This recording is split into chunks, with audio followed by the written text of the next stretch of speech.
And then I'm a quick scanner, so I'm scanning through this, and in this exchange going on, I guess last night, between a member of the administration and Alan Jennings, who heads Community Action Committee in the Lehigh Valley, there's talk that this has something to do with political payback.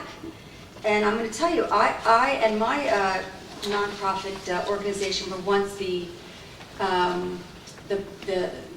butt of punishment for being on the wrong side of the administration because of a comment I made in defense of a historic area in Bethlehem that I don't think there's too many people who would disagree that the city ultimately made the right decision.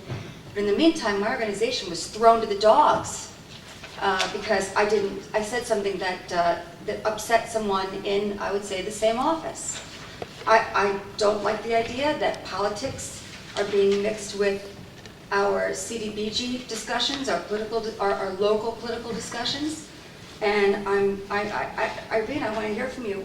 Why are we cutting CACLV? It's such an effective program, hands down. And I see the little things, you know, that this took a little time and that took a little time. But this isn't an organization that you can't deal with, and you know that. This is an organization that if you call and you ask for Alan Jennings either takes the call or he calls you back, 15 minutes later. Ms. Dolan, if I might, Joe? Yes, I will let Mr. Kelly answer that. I would encourage Councilman Dolan. Did you see the latest? It was on our desk today. It was a copy of the latest email exchange between Mr. Kelly and Mr. Jennings. I think that's what I'm referring to. I'm looking at The last one.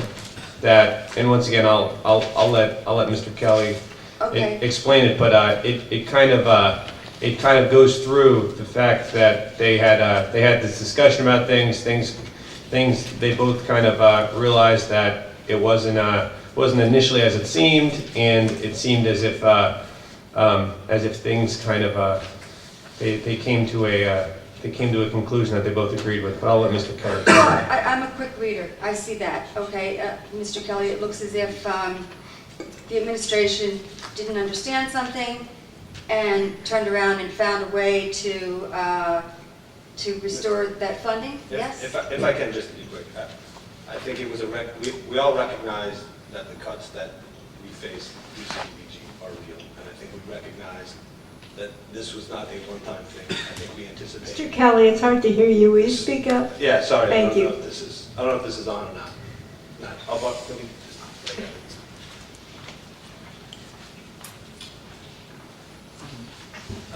When we went through this, we recognized that these were some very difficult decisions that we had to make as a city.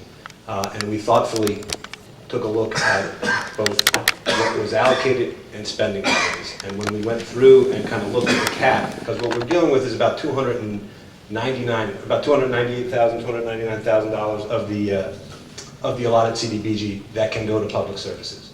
And so what we did, we didn't just look at the city, because the city took a haircut on some of the services, the things that qualify for public services on our end. So the city took a little bit of a haircut on things that we deem important: drug surveillance, community policing, the Southside Rec Coordinator. So the city took a little bit of a haircut. We then looked at the other public service entities that provided dollars, and what became apparent is that CACLV, while an excellent organization, and Mr. Jennings is here and he can certainly comment if he would like, they had not spent their allocation from 2010. They only spent a portion of their allocation from 2010.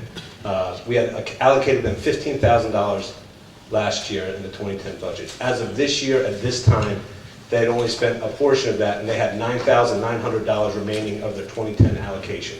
So essentially what the city did was try to keep everybody as close to whole as possible, and that is that we just essentially gave CACLV $5,000 so that they would have $15,000 to spend through 2011's year-end budget, but they would remain whole, and their allocated dollars would be the same. And I certainly recognize all that CACLV has done for us. We have kept funding levels as close to even across the board for the other programs that CACLV provides to us, and that was the one area that we thought, I guess in our mind, was equitable in the sense that we found a creative way to keep funding, like I said, even, that they would have their $15,000 for 2011, that would push them through the 2012, and we could deal with the 2012 spending, the allocation in 2012. But the idea is that we wanted to get that money spent, and I think Mr. Jennings in his email recognized that, and it was communications late at night, and we met this afternoon, and we now understand each other. I'm very glad that there's been And a... Mr. Jennings is here, if there's anything, Alan. Yes, I recognize him. I'm sure that CACLV could have spent the money. They could have, because they really need it, but they didn't spend it because they're ethical. And they're not going to spend CDBG funds just because they have it. They're going to spend it on whatever it's allocated for.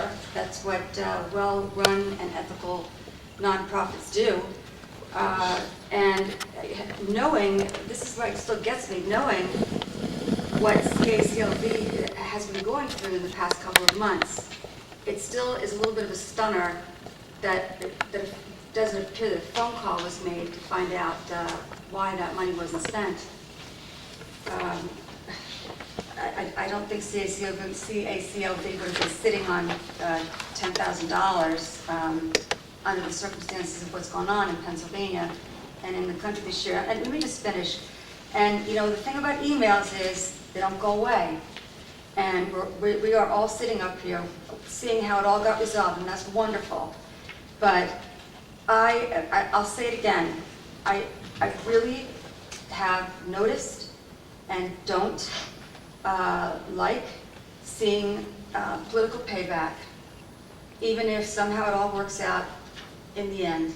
You know, that's great. I'm sure that your conversation was about a little bit more than, well, I'd be surprised. Mr. Jennings is right here, you can ask him. Okay, he's a very wise guy, he's a very smart guy. But I'm saying that this email clearly indicates that there was a little bit more to it than just, we thought they were sitting on $10,000, Mr. Kelly. Anybody who thinks that CACLV is sitting on $10,000 in the past 3 months or 6 months doesn't read the paper, and I know you read the paper, so I'll leave it at that. Mr. Kelly, let her finish. I'll leave it at that. I will leave it at that.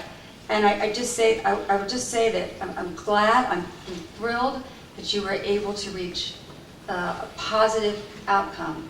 I can't imagine anything other than that being acceptable to the city. And